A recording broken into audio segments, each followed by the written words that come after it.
আপনারা সকলে আমাকে চেনেন, জানেন। আলোচনা বেশি সময় ধরে হবে না, অল্প সময়, আধা ঘন্টা সময়। দূরে থেকে দুজন মেহমান এসেছে, তারা কথা বলবে, তাদের কথা আমরা মন ভরে শোনার চেষ্টা করবো ইনশাআল্লাহ। সম্মানিত উপস্থিতি, আমরা এখানে আসছি, বলেন তো দেখি, এটা কোরআনের মাহফিল না?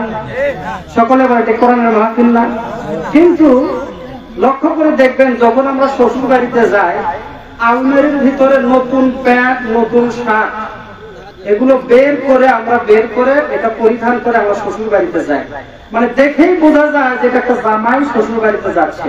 কিন্তু কোরআনের মাহফিলে আসছি, আমাদেরকে অনেক মানুষের চেহারার দিকে তাকায়, কিন্তু বোঝা যাচ্ছে না আমরা কোরআনের মাহফিলে আসছি। কারো মাথায় টুপি নেই, অনেকের মাথায় টুপি নেই, এরকম আছে না? মন খারাপ করবে না, এটা একটা মাহফিল, এটা একটা মাহফিল, একটা শান, আমরা টুপি মাথায় দিয়ে আসবো। আবার অনেকে আছে আমরা মাহফিলে আসছি কোরআন শুনতে, ওযু করে আসি, কথা ঠিক কিনা? কিন্তু ওযু করা, বলেন তো, নামাজের আগে আমাদেরকে ওযু করতে হয়, ঠিক কিনা বলেন? পবিত্রতা এটা কি? ইমানের অঙ্গ। পবিত্রতা এটা হচ্ছে ইমানের একটা অঙ্গ, যার নামাজ যখন আমরা পড়ি, পড়ার আগে আমরা সকলেই জানি নামাজ বেহেশতের চাবি।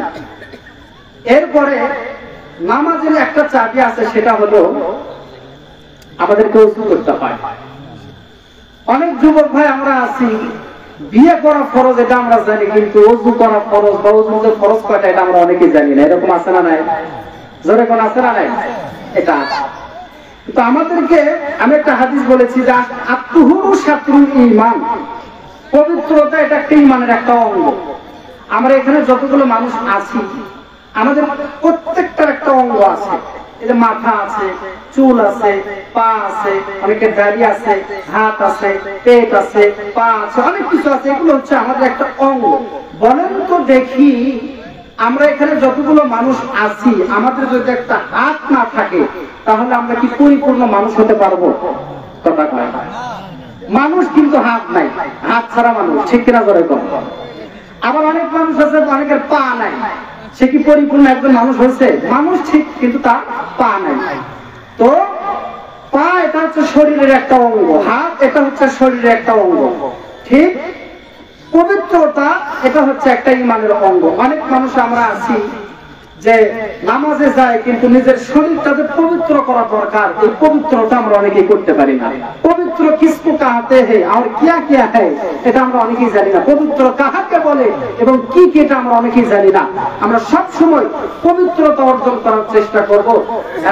আলী রাদিয়াল্লাহু তাআলা আনহু বলেন, হাদিসের ভিতরে পাওয়া যায় যে অধিকাংশ মানুষ তারা জাহান্নামে যাবে নিজেরা পবিত্রতা না থাকার কারণে।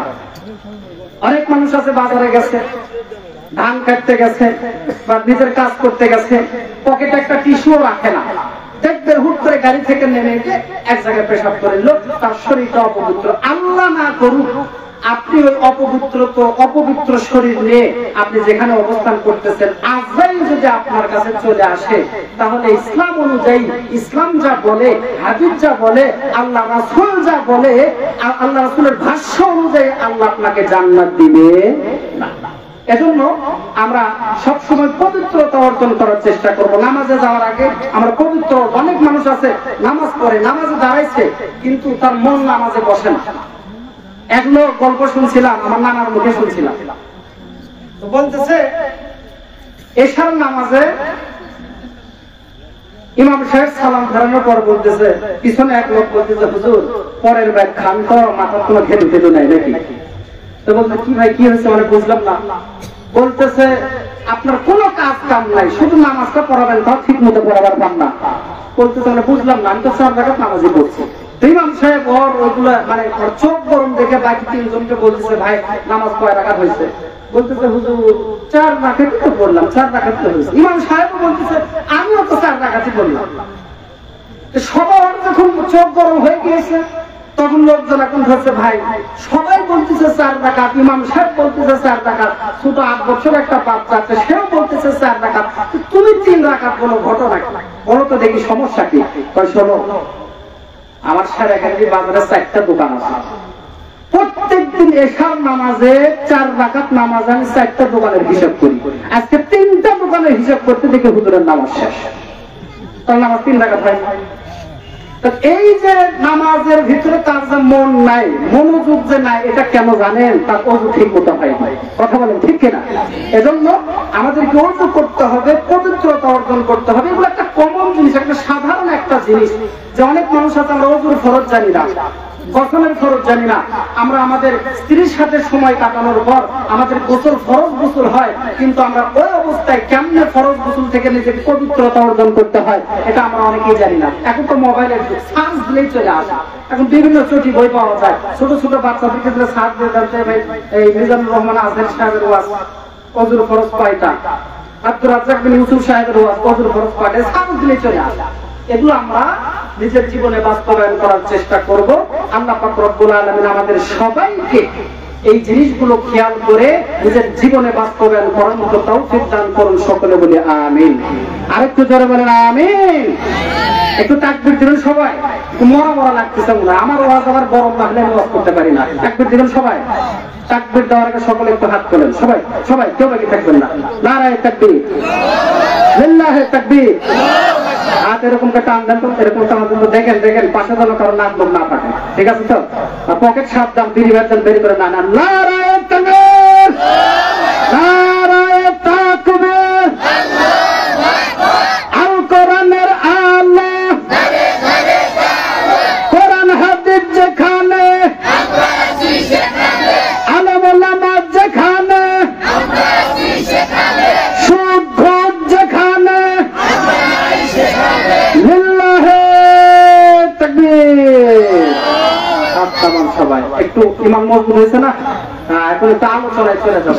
সম্মানিত উপস্থিতি, আলোচনা শুরুর আগে কি আলোচনা করব সব আলোচনায় কম বেশি আমাদের জানা। আজকে আমি যে আলোচনাটা করব, আমার পরে আব্দুল মান্নান সালাফি হুজুর আলোচনা করবে, ফয়সাল মোহাম্মদ হুজুর আলোচনা করবে। মোটামুটি যে সমস্ত আলোচনা হবে আমরা সকলে এগুলো কম বেশি সকলেই জানি। কথা কোন ঠিক কিনা? আমি কোরআন হাদিস পড়ে, এটা হাদিসে কোনো সিরিয়াল ভাবে দেওয়া নাই, আমি কোরআন হাদিস পড়ে যতটুকু জেনেছি, মানুষ যদি জীবনে 3টা আমল করতে পারে, এটা কোনো হাদিসের সিরিয়াল ভাবে দেওয়া নেই, কিন্তু আমি কোরআন হাদিস পড়ে নিজে যতটুকু বুঝেছি, 3টা আমল যদি কেউ করতে পারে আল্লাহ তাকে জান্নাতে না দিয়ে থাকতে পারবে না। বলেন সুবহানাল্লাহ। 1 নম্বর কি জানেন? 1 নম্বর হলো নিজেকে পবিত্র রাখা, হালাল জীবন গঠন করা, হারাম থেকে বেঁচে থাকা। তার কারণ হলো আপনি যদি হজে যান, আপনি যদি নামাজ পড়েন, আপনি যদি রোজা করেন, যেই আমলটাই আপনি করতে যান, সর্বপ্রথম যেই জিনিসটা প্রয়োজন সেটা হচ্ছে আপনার শরীরটা পবিত্র থাকতে হবে। আপনার শরীরে যে খাবারটা ঢুকবে এটা হালাল থাকতে হবে। কথা বুঝতে পেরেছেন আপনারা? এটা যদি থাকে তাহলে আপনি নামাজ পড়ে মজা পাবেন, রোজা করে মজা পাবেন, হজ করে মজা পাবেন। অর্থাৎ সমস্ত আমলের ভিতরে আল্লাহ পাক আপনাকে একটা মজা দিয়ে দিবে। বলেন সুবহানাল্লাহ। 2 নম্বর হলো আমল যদি আপনি ঠিক রাখতে চান তাহলে নিজে পবিত্র থাকতে হবে, পবিত্র খাবার খেতে হবে। এটা 1 নম্বর। 2 নম্বর হলো কেউ যদি মা বাবাকে সন্তুষ্ট রাখতে পারে। হাদিস শরীফে আসছে মা বাবা সন্তুষ্ট, আল্লাহ সন্তুষ্ট। আল্লাহ সন্তুষ্ট মানে আল্লাহ বিশাল জান্নাতের মালিক বানায় দিবে। বলেন সুবহানাল্লাহ। হাদিসের ভিতরে এভাবে আসছে, একজন পিতামাতা যদি সন্তুষ্ট থাকে আল্লাহ সন্তুষ্ট, একজন পিতামাতা যদি অসন্তুষ্ট থাকে আল্লাহ অসন্তুষ্ট। আল্লাহ যদি অসন্তুষ্ট হয় তাহলে কিন্তু জান্নাত পাওয়া যাবে?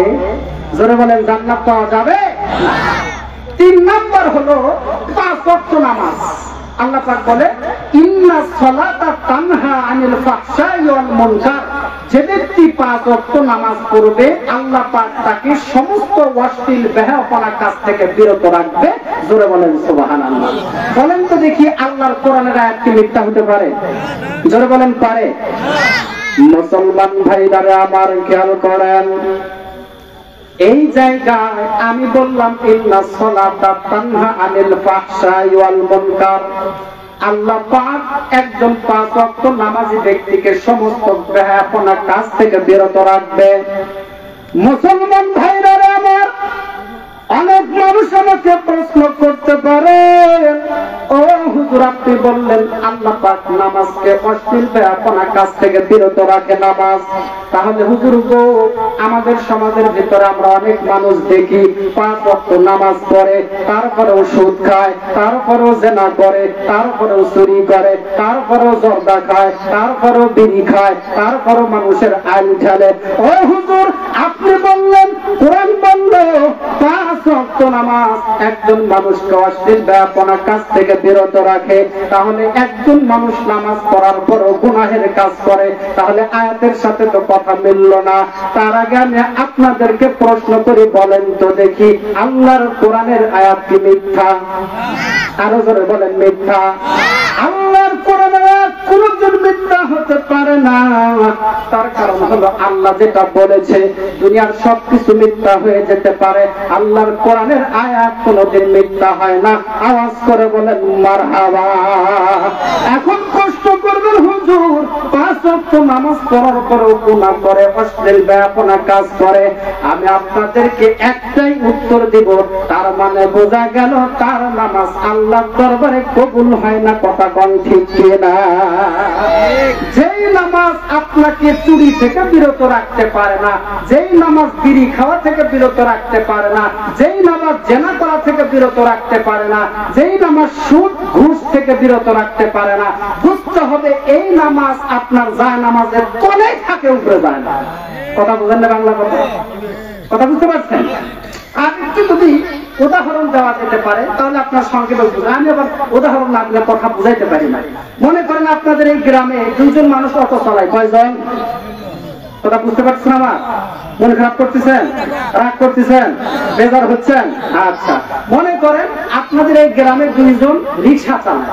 তো এক ভাই, মনে করেন আজকে মাহফিলের দিন, আমাদের এখানে মাহফিল হবে, তো এক ভাই করছে কি, আজকে রিক্সা বের করেনি, বের না করে সে বাড়িতে শুয়ে আছে যে আজকে মাহফিলের দিন, শ্বশুর শাশুড়ি আসবে, সবার সাথে একটু গল্প গুজব করবো না, আজকে গাড়ি নিয়ে বের হওয়ার কোনো দরকার নাই। বলেন তো দেখি, এ সারাদিন ঘুমায় থাকবে, গাড়ি ঘরের ভিতরে থাকবে, দিন শেষে তার কি কোনো টাকা পয়সা রোজগার হবে? কথা কয় না। রোজগার হবে কি?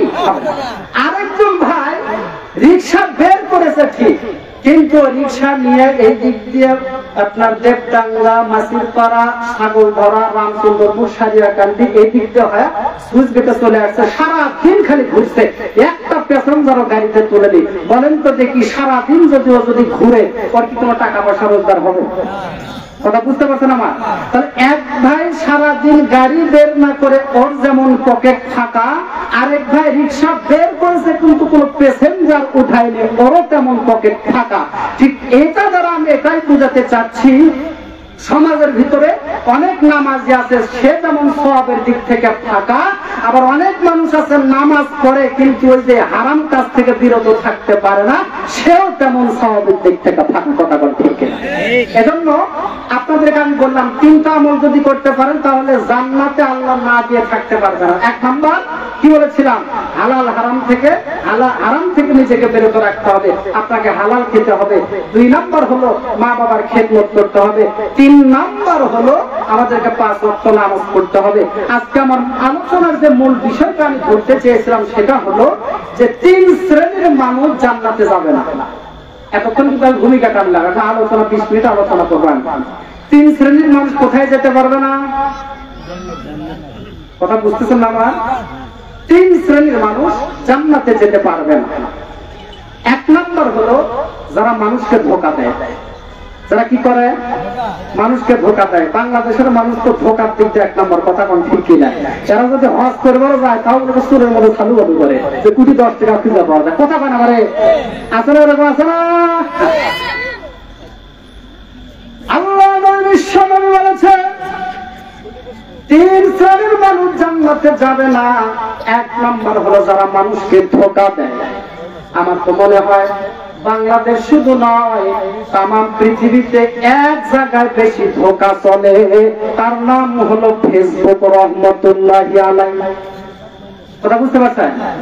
ফেসবুকে ধোঁকা চলে না? সেদিন এক মাহফিলে গেছি, আমাকে খাবার দিচ্ছে আর দেখি মন খারাপ, বলতেছে হুজুর ছোট থেকে কষ্ট করে একটা মেয়েকে বড় করলাম হুজুর, সেই মেয়েটা একজন হাত ধরে ভাড়ায় চলে গেছে। কেমনে কিভাবে গেল? একটা শয়তানের একটা মেশিন দিছে হাতে, ওটার সাথে রাজশাহী একজনের সাথে হারাম কাজ করছে, হারাম রিলেশন করে সে বের হয়ে চলে গেছে। আমি একটা মাস্টার মানুষ হুজুর, আর সেই একটা পাগলের সাথে বের হয়ে গেছে। 6 বছর কথা বলে খুব তার কোন পাগল ছাগল ফোনের ভিতরে বলছে যে আমি পুলিশের চাকরি করি। যা থেকে কিসের পুলিশের চাকরি? ভ্যান চালায়। এই পাগলি গুলো মেয়েদের একটু সহজ সরল, তো আমার মা বোনের একটু সহজ সরল, একটু দেখবেন কেউ একটু পাম পুষিং মারলে গেলে সংসার ভালো চলতেছে, 2-3টে সন্তানের মা, দেখবেন কোথা থেকে এক পাগল এসে পাম পুষিং মারে পরকিয়া কইরা একবার নিজের সংসারকে ধ্বংস করে আরেকজনের হাতে বের হয়ে যায়। এরকম নারী সমাজে আছে না নাই? কথা বলেন আছে না নাই? এই যে রাজশাহীর এই ছেলেটা পুলিশের চাকরির কথা বলে ভ্যান চালায়, একটা মাস্টার বেটিকে বের করে নিয়ে চলে গেল, এটা কি ধোঁকা না? কথা কয় ধোঁকা না? এই যে ধোঁকা যারা দেয় তারা আল্লাহর জান্নাত কোনদিন পাবে? যারা বলেন পাবে? আমাদের সমাজে অনেক মানুষ আছে ভাইকে ধোঁকা দেয়, বোনকে ধোঁকা দেয়। আবার অনেক হাজি সাহেব, সবাই মন খারাপ করেন না, সবাই কিন্তু সবাই কি এক? সবাই যদি খারাপ হতো দুনিয়া কি থাকতো বাবা? এখনো আল্লাহর দুনিয়াতে ভালো মানুষ আছে, যার কারণে দুনিয়া এখন আছে। আবার অনেক হাজি সাহেব দেখবেন হজে যাওয়ার আগে 3 বেটার ডাকতে, 2 মেয়ের ডাকতে বলে, মা 30 বিঘা সম্পত্তি তো 10 বিঘা করে তোমার ভাইয়ের নামে লিখে দেয়, মা মন খারাপ করো না, মা বিদেশি কম্বল আসলে তোমাদের জন্য। আর কামা ঘরে গেলে ধরে দোয়া করবো, মা মন খারাপ করে না বল। মা এখন মা ওগুলো তো সহজ সরল, বুঝেন না? মা বললে সহজ সরল, যেটা বুঝাবেন ওটাই বুঝে। এখন বলতেছে ঠিক আছে আব্বা আপনি যা করবেন তাই। এখন এই হাজি সাহেব যখন হজ করবার যায়, হজ করবার যাওয়ার পরে যারা হজে গেছে তারা বলতে পারবে, হজ করার সময় দেখবেন শয়তানকে একটা পাথর মারা লাগে না? ওই শয়তানের যখন পাথর মারে জামরাতে, ওই শয়তানকে যখন পাথর মারে আর পাথর নিক্ষেপ করা দেখে শয়তান হাসে। পাশ থেকে আরেক শয়তানকে কেটে হাসিস কেড়ে হয়তো আমার পাথর মারিছে, আমার থেকে বড় শয়তান। বলে কি হয়েছে? তো বাংলাদেশের মেয়েকে ঠকাইয়া তো আমার কাছে আসে হজ করতে। আল্লাহর কসম, হাদিস বলে, রাসূল বলে, ইসলাম বলে, মানুষকে ঠকাইয়া সেও যদি 10,000 বার হজ করে, ওর হজ কবুল হলেও ওই হজ দিয়ে আল্লাহর জান্নাত পাবে না। কথা বলেন ঠিক কিনা? এরকম মানুষ সমাজে আছে না? বাংলাদেশে অনেক জায়গা আছে মানুষকে ঠকায়, আপনি যদি ঠকান জান্নাত পাবেন। আবার দেখেন অনেক জায়গায় দেখা যায় যে যারা ব্যবসা করে, সব ব্যবসায়ী কিন্তু এক নয়। দেখবেন ব্যবসা করেন তো আল্লাহ রাসূলের সুন্নাত, ঠিক কিনা ভাই? ধরে বল। আমি প্রায় জায়গায় বলি যেখানে যত ভালো তার বিপরীত ততটাই খারাপ। মনে করেন আপনি রিক্সাতে চড়ে অথবা সাইকেলে চড়ে আপনি দেবডাঙ্গা যাচ্ছেন, আমার কথা বুঝতে পারছেন আপনারা?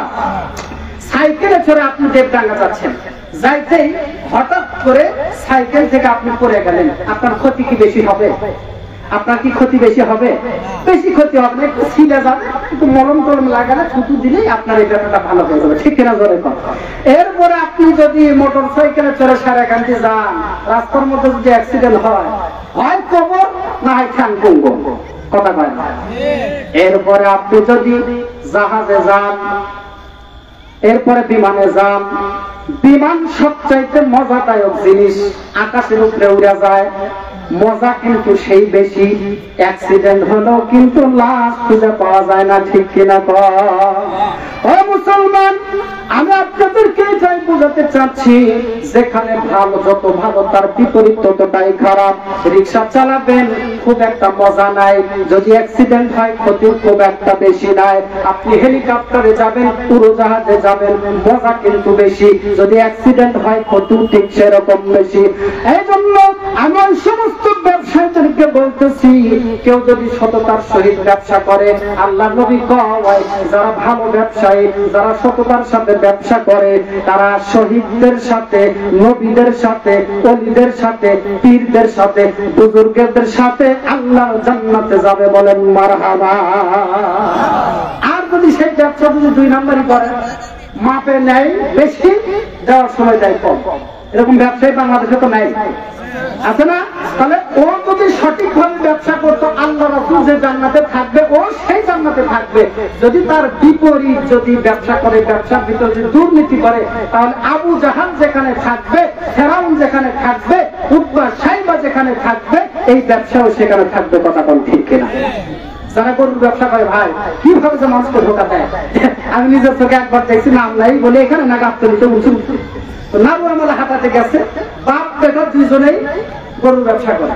এখন ছেলের হাতে গরু ধরে ঝেড়ে দিয়ে এখন বাপরা বলছে, কে ভাই গরুর দাম কত গো?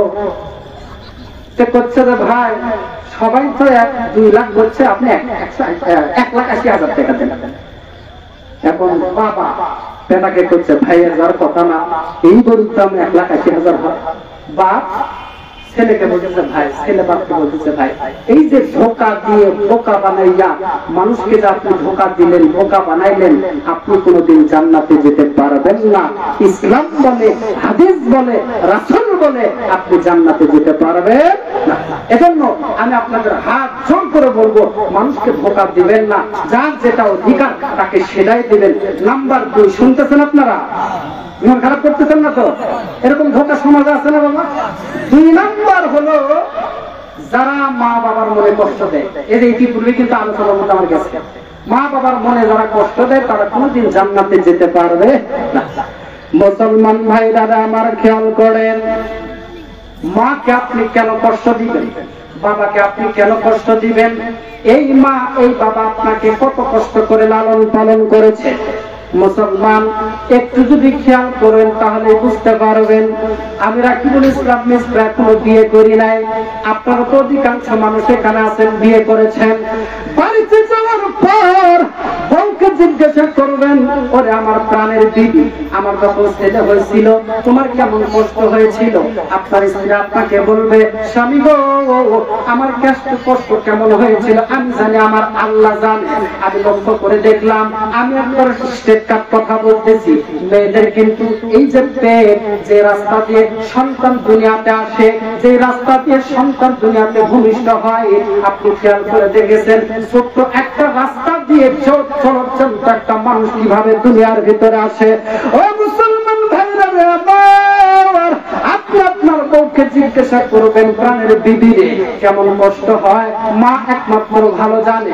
সন্তানকে লালন পালন করা, সন্তানকে ভূমিষ্ঠ করা বাংলার জমিন শুধু নয়, সারা দুনিয়াতে অনেক জায়গায় এমন ঘটনা শুনেছি, সন্তান প্রসবের বেদনায় অনেক মা দুনিয়া থেকে বিদায় নিয়ে চলে গেছে। আওয়াজ করে কোন কথা ঠিক কিনা? তাহলে চিন্তা করে দেখেন, একজন মা কত কষ্ট করে, কত কষ্ট করে নিজের সন্তানকে দুনিয়াতে নিয়ে আসে। এরপরে কি করে? লালন পালন করে বড় করে। বড় করার পরে এই সন্তান বিয়ে শাদী করে। বিয়ে শাদী করার পরে মায়ের কথা শোনে না, বাবার কথা শোনে না। মায়ের যদি ডান দিকে যেতে বলে বাম দিকে যায়, বাম দিকে যেতে বললে ডান দিকে যায়, মায়ের কথা শোনে না। কিন্তু মুসলমান, আল্লাহ বিশ্ব বলেছে, তোমার মা যদি পতিতা হয়, তোমার মা যদি বেশ্যা হয়, তোমার মা যদি খারাপ হয়, তোমার মা যদি সব চাইতে নিম্নমানের হয়, তারপরেও তোমার মাকে কষ্ট দিবা না। তোমার মা প্রকাশ্যে একজনের সাথে জেনা করে ধরা খাইছে, তারপরেও মায়ের মনে কষ্ট দিবা না, তারপরেও মায়ের মনে আঘাত দিবা না, তারপরেও মাকে ঠকানোর চেষ্টা করবে না। কত বড় কথা!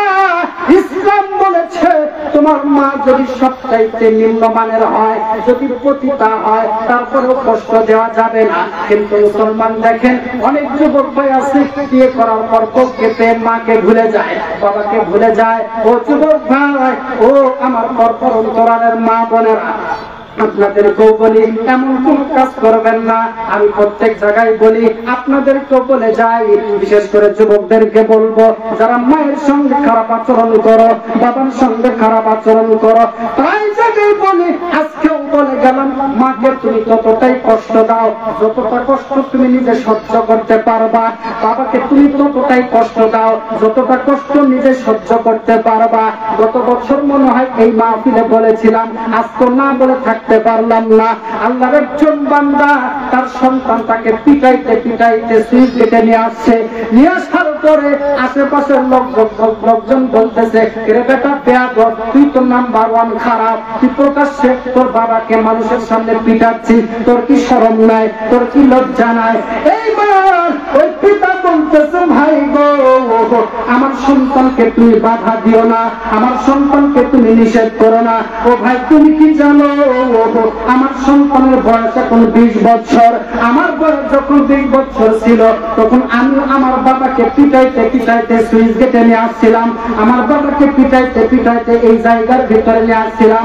আমি আমার বাবাকে বাবার সাথে যে আচরণ করেছি আজকে আমার সন্তান ঠিক আমার সাথে কি আচরণ করতেছে।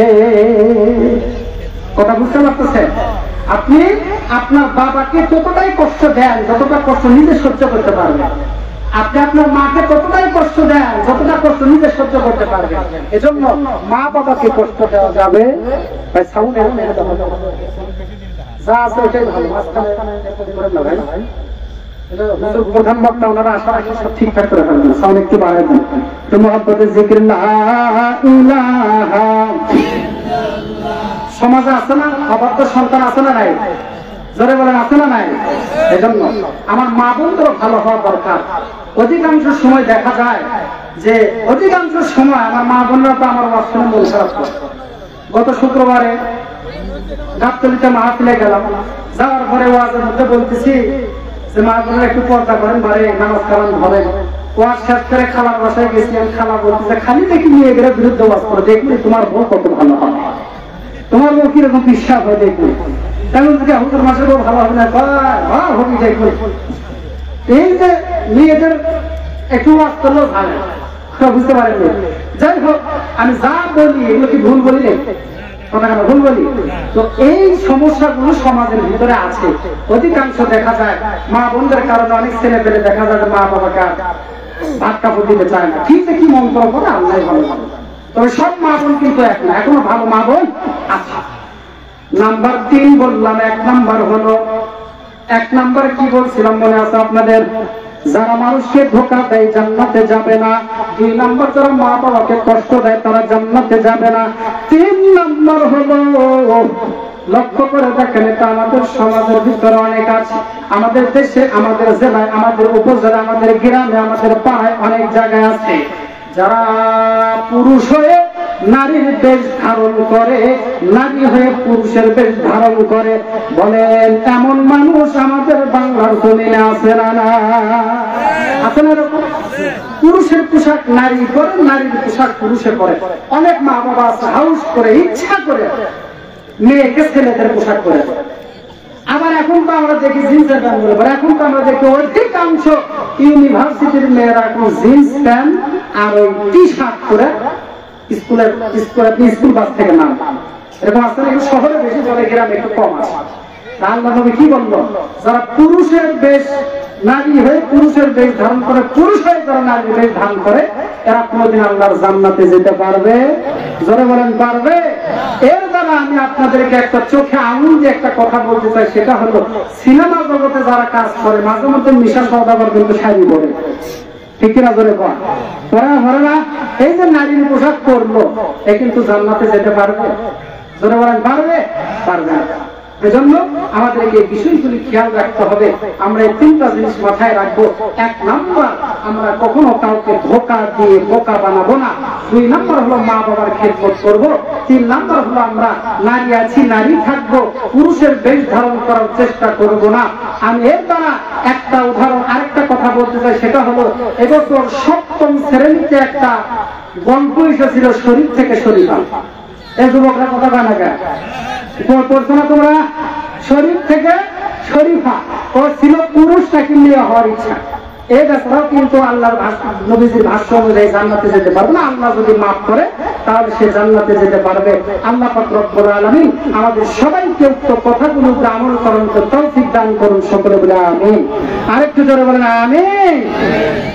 এর মধ্যে যতটুকু পড়ে যায় মানুষকে ধোঁকা দেওয়া, যুবকদেরকে নিয়ে কিছু না বললে না, সেটা হলো যুবকরা আর যুবতীরা বেশিরভাগ দেখা যায় মানুষদেরকে ধোঁকা দিচ্ছে।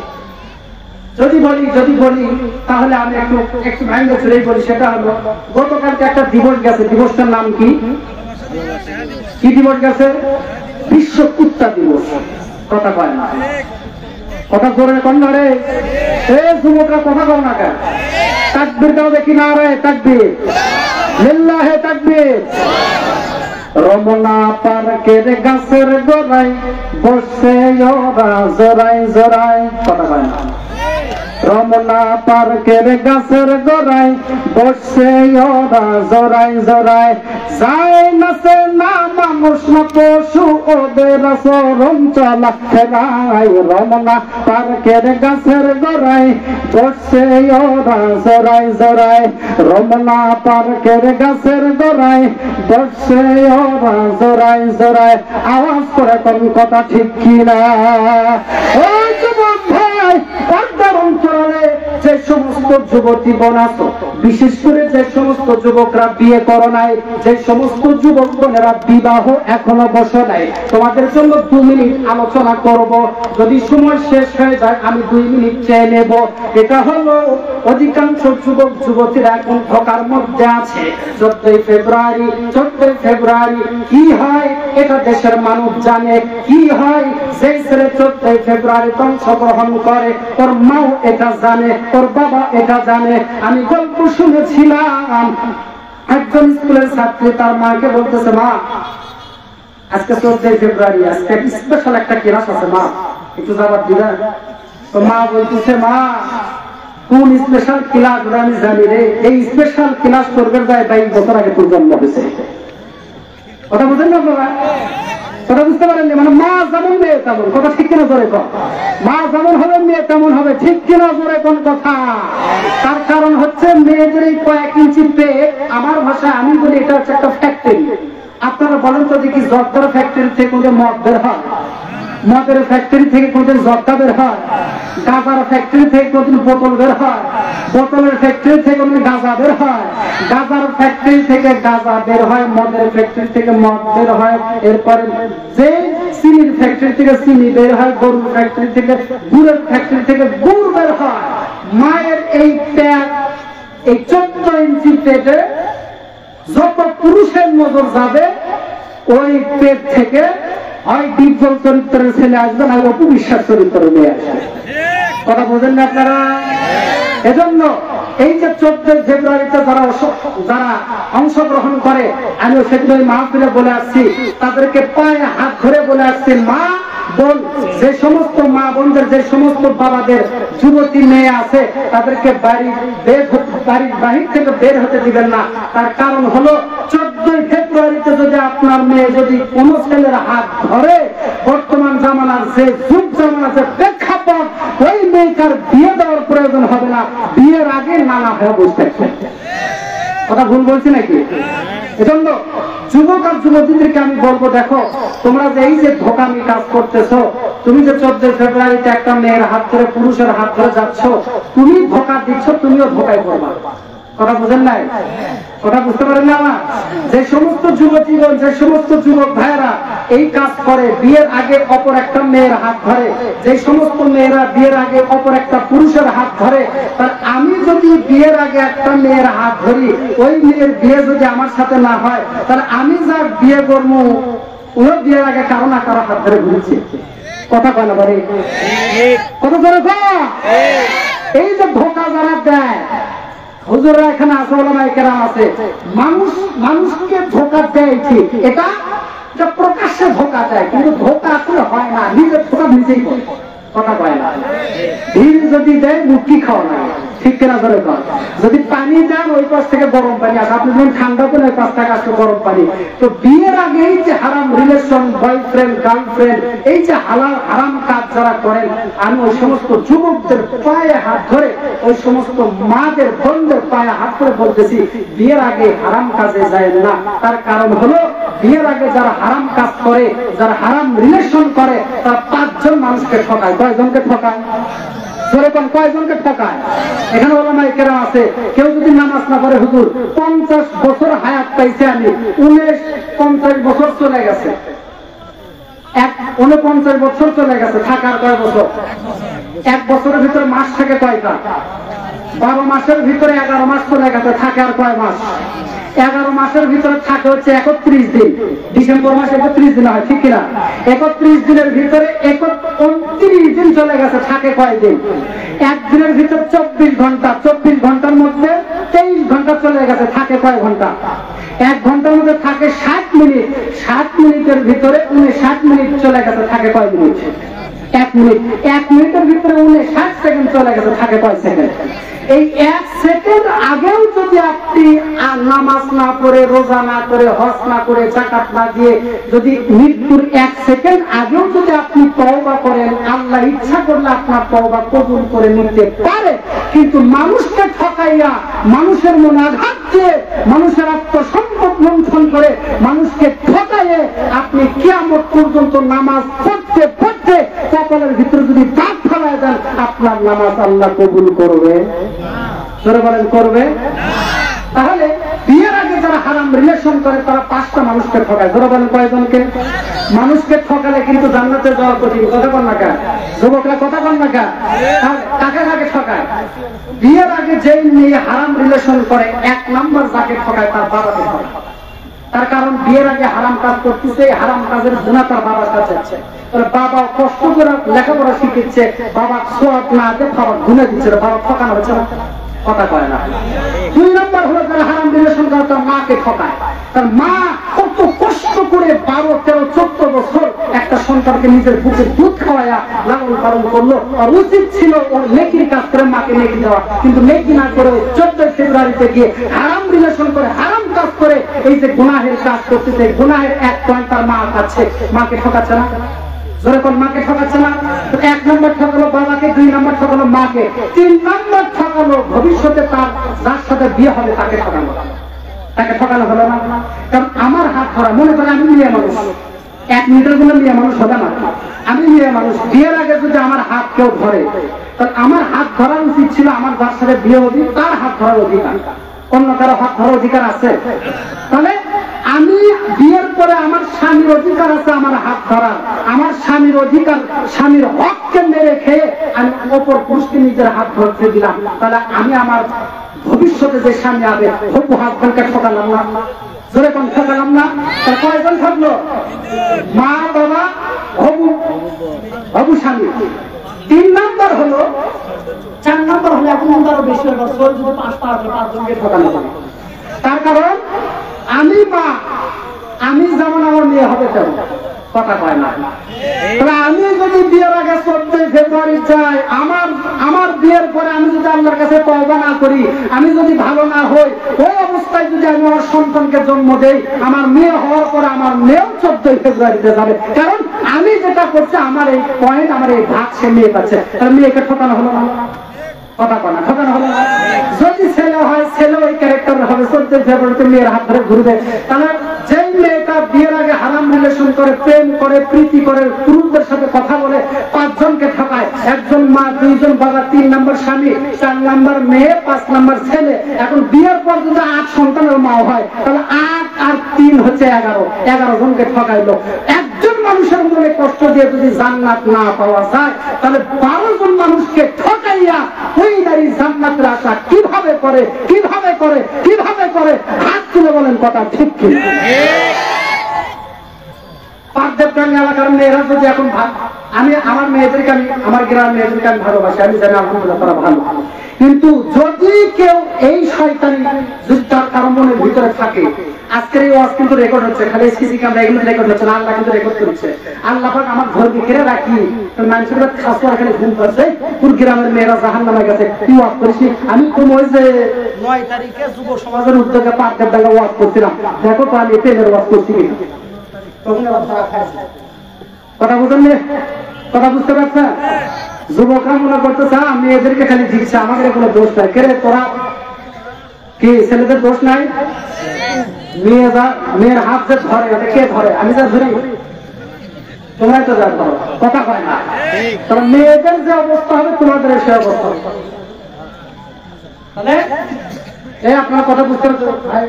ঠিক আছে, যুবক মেলা করতেছে না। হাইরে শহরে আমার মসজিদে আমি আলোচনা করলাম। আলোচনা করার পর আমি কি বলবো, আজকাল মাঝে মাঝে মনে হয় যে হুজুর হয়েছে এটা দোষ।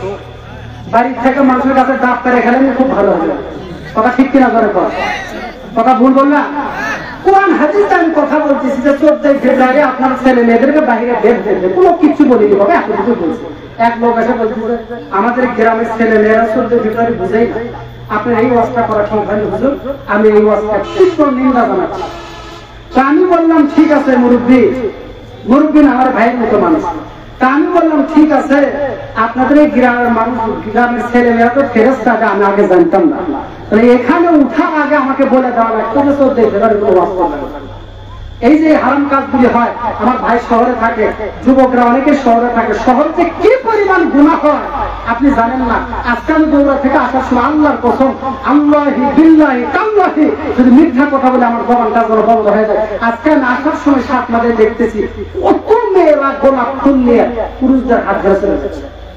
এগুলো তো এগুলো মা নাই, এদের কি বাবা নাই? এই যে হারাম কাজ করতেছেন, ও বাবা আপনি কি কোন জগতে বসে আছেন আপনি জানেন না দুনিয়াটা কোথায় গেছে?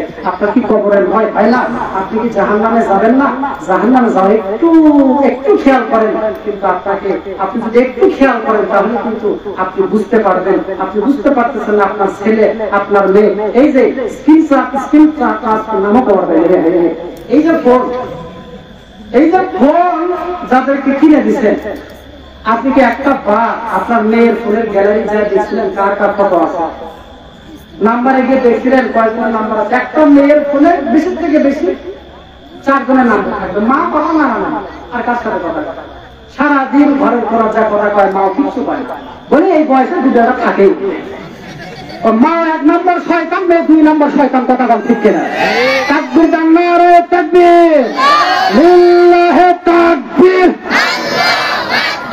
আল কোরআনের আলো,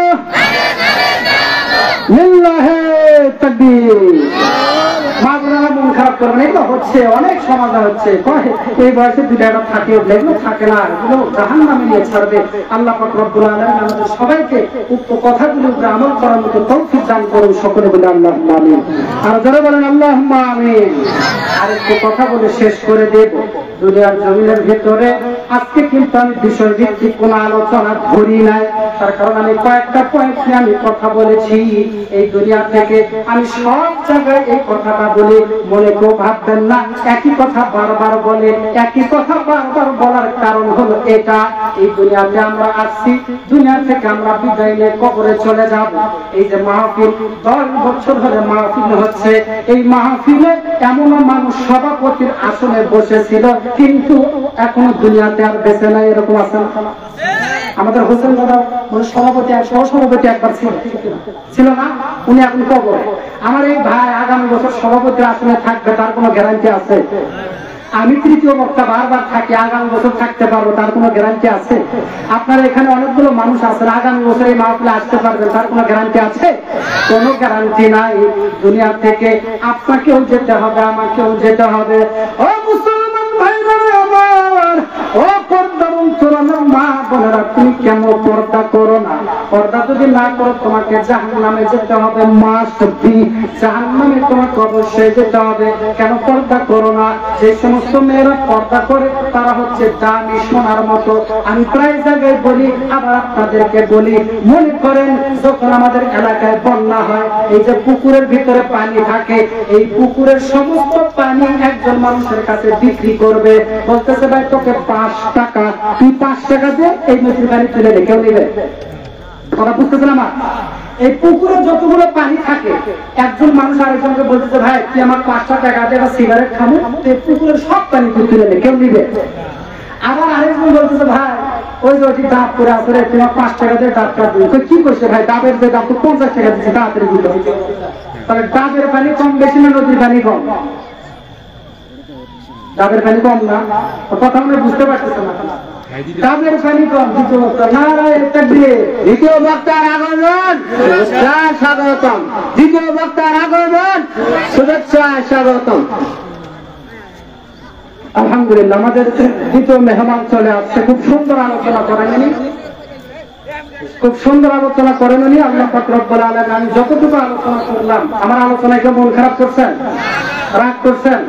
আলোচনা শেষ করার আগে একটা কথা বলে শেষ করবো। আচ্ছা বলেন তো দেখি, এখানে যতগুলো মানুষ আছেন কারোর সাথে আমার টাকা নিয়ে মারামারি আছে? কারোর সাথে জমি নিয়ে মারামারি হয়েছে? কারোর সাথে কোনো সমস্যা আছে কি, কারোর সাথে কোনো শত্রুতা নেই। এখন যে সমস্ত আলোচনা করলাম এটা যদি আপনার ভিতরে থাকে, আপনি যদি এখন মনে মনে হার একই মনে হয় আমার কি করছে, তাহলে আপনি কেন বলবো আপনার সাথে কোনো শত্রু, আমি আপনাকে চিনিও না। আপনি এখানে কে নামাজ পড়েন, কে সুদের টাকা লাগান, কে ঘুষ খান, কে চুরি করেন, এটা কি আমি জানি? জানি না। অতএব আপনাদের যা কিছু আলোচনা করা হতো আল্লাহ আল্লাহকে সাক্ষী রেখে আপনাদেরকে আলোচনা শোনায় দিয়েছি। যে কথাগুলি আলোচনা করা হলো আল্লাহ পাক আগে আমাকে, তারপর আপনাদের সবাইকে, মা বোনদের সবাইকে আমল করার মতো তৌফিক দান করুন। সকলে বলি আল্লাহুম্মা আমিন। ওয়া আখিরু দাওয়ানা আলহামদুলিল্লাহি রাব্বিল আলামিন। আসসালামু আলাইকুম ওয়া রাহমাতুল্লাহি ওয়া বারাকাতুহু।